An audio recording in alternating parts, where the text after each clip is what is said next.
will Scotland have to reapply for EU membership or not? I think the key point in all of this is whether the negotiation on Scotland's continued membership happened with Scotland being inside the European Union or having to come out of the European Union. And we're very confident that Scotland will be negotiating its terms and conditions as part of the European Union from a position of continuing to be within the European Union. So it's not automatic, though, is it? I mean, it's not going to be automatic that Scotland will be, an independent Scotland would be a member of the EU.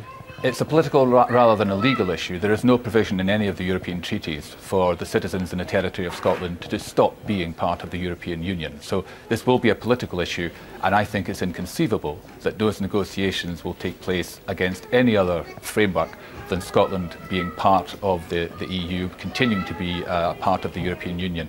Right. And that's our view. And that may be the case. But do you accept that the SNP has repeatedly said and certainly implied that it would be automatic? There would be no case for having to reapply.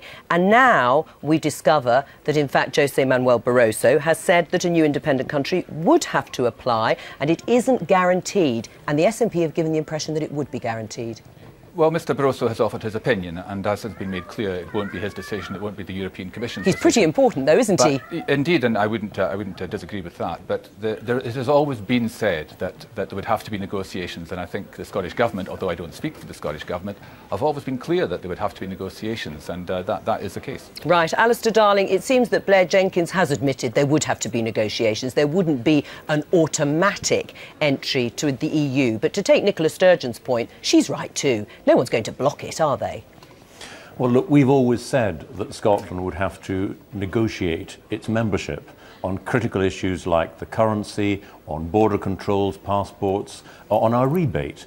Now, for years, Nicola Sturgeon has said the membership of the European Union would be automatic. She said she had a legal opinion to back that up, which now turns to be complete and utter nonsense. There never was a legal opinion to back that up.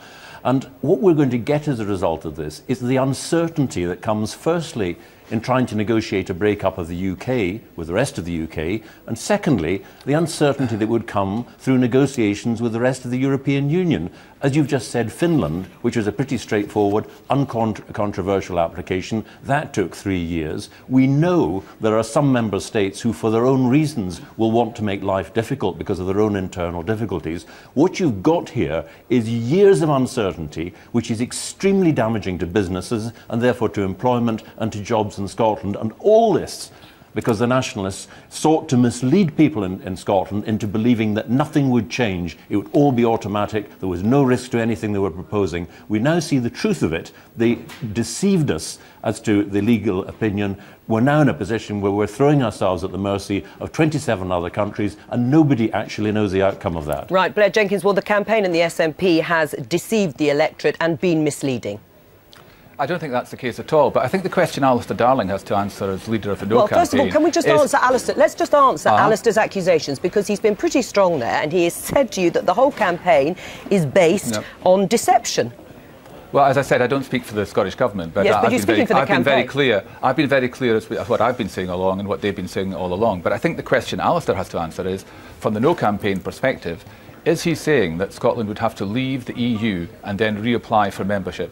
Is that the official Better Together position, that Scotland will have to leave the European Union and then reapply for membership? Right. Or do they agree with us that Scotland will continue to be part of the European Union and will negotiate from within? Right. Before he answers that question, do you, answer his question about years of uncertainty? None of this is guaranteed. That's the real problem. It's a promise that you've been campaigning on, a promise that you can't yet back up. You may well get what you say, but you can't guarantee it. And that's what's been said to the Scottish electorate. Before, in booklets, the SNP have said, we will remain part of the EU. We will keep sterling. We will keep the opt-outs. Now the argument is anyone seriously saying that the EU wouldn't want an independent Scotland as a member? It's a very different argument. There is still nobody seriously around Europe saying that Scotland will not be a member of the European Union. What about the years of uncertainty? Will continue in membership. Well, Alistair mentioned Finland. Another example to look at is East Germany.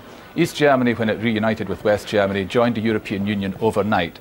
Now, that was on the basis of 40 years of communist dictatorship and East Germany conforming with none of the democratic or social or economic conditions of membership of the EU.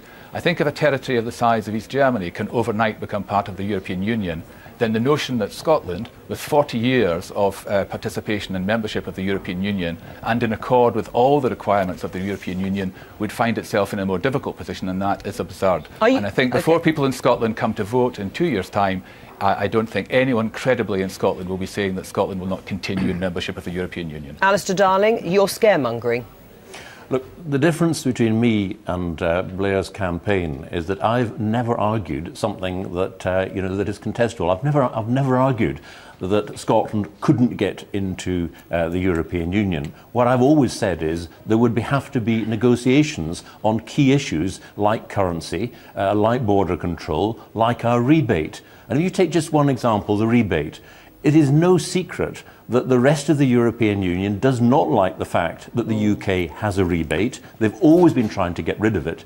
Do you think for one moment that presented with an opportunity to negotiate away at least part of that rebate with the Scottish application, they wouldn't take it? Equally, if you look at the members of the new members of the European Union, they've all had to sign up to the euro. Now, I said earlier that one of the problems the nationalists have got, they've got two policies at the moment. One is we're going to have to negotiate with the European Union, and that might involve the euro. The second is we're going to have a currency union, it seems, with the rest of the UK to keep the pound, even though nobody is proposing to ask what England, Wales and Northern Ireland think about this. How could you join a currency union when you don't know whether or not you've got to join the euro? And my point is that the deceit here is that for years the nationalists have said you don't need to worry about all of this. Now the same people are saying, well, actually we'll get in overnight. It's a mere nod and a wink, no problem at all. I don't believe a word these people are saying, because I don't believe they have actually done any preparation in relation to this. They're flying by the seat of their pants. The fact that Alex Salmond's nowhere to be seen speaks volumes for the fact that the nationalists are all over the place. Blair's a nice chap. He keeps saying he doesn't speak for the nationalists whenever you put a difficult point to him.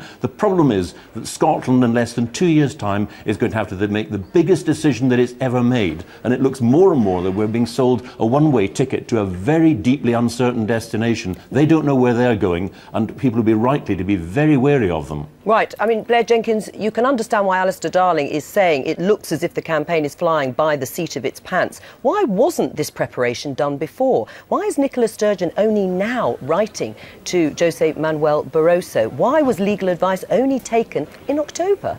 Well, there's plenty of time for these things to be clarified, but Alistair used the word... But you've had 20 years to sort this out. I haven't, okay, excuse me. Alistair used the word... Alistair made an important point. He used the word deceit.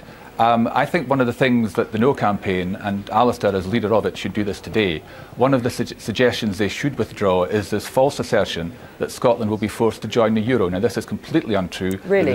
There is no way in which Scotland can be forced to join the euro. Alistair knows this, and I would call on him to withdraw that assertion, which he knows to be untrue. Right, well, Alistair Darling, what do you withdraw that assertion? Why are you so convinced they would have to? What I said was that three of the issues that are going to confront Scotland is whether we join the euro, passport control, border control, and the rebate. Now, actually, no one knows the outcome of these negotiations, least of all the nationalists, and I dare say Blair Jenkins will tell you he doesn't know, he won't know either. All I can tell you is that up until now, everybody who is joining, who's applied to join, the euro is there, because it is an article of faith, political faith, amongst the Eurozone, amongst the European Union. It's absolutely central to everything about them.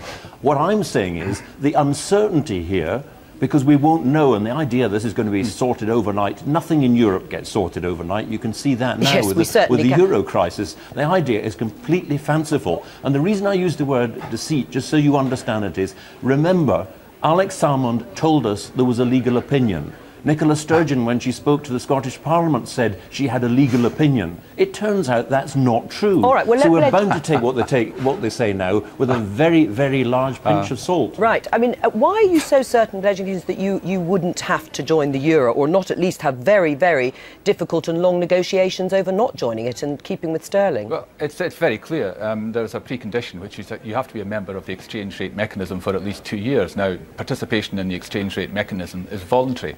So if you do not wish to be part of the Eurozone, you do not require to do that, and you don't have to be part of the Euro. It's very clear. And I think there are a number of things being said by Better Together which are misleading. Some members of the campaign, not all, talk about border posts and border controls. This is all part of trying to lay roadblocks in the way of the Scottish people to try and prevent debate about what a future Scotland could be and should be. Where I think this debate is going to focus increasingly is on the fact that there is one certainty if we stay within the UK, and that is that we will continue to get governments that we didn't vote for, that 900,000 Scots will continue to live in fuel poverty in one of the most energy-rich nations in the world. So I think those are the issues that will be focusing the minds of Scottish people as they come to look at the independence debate over the next 2 years. Blair Jenkins, thank you very much from Glasgow, and Alistair Darling in Edinburgh, the first, I'm sure, of many debates between, if not the two of you, then others in the campaign.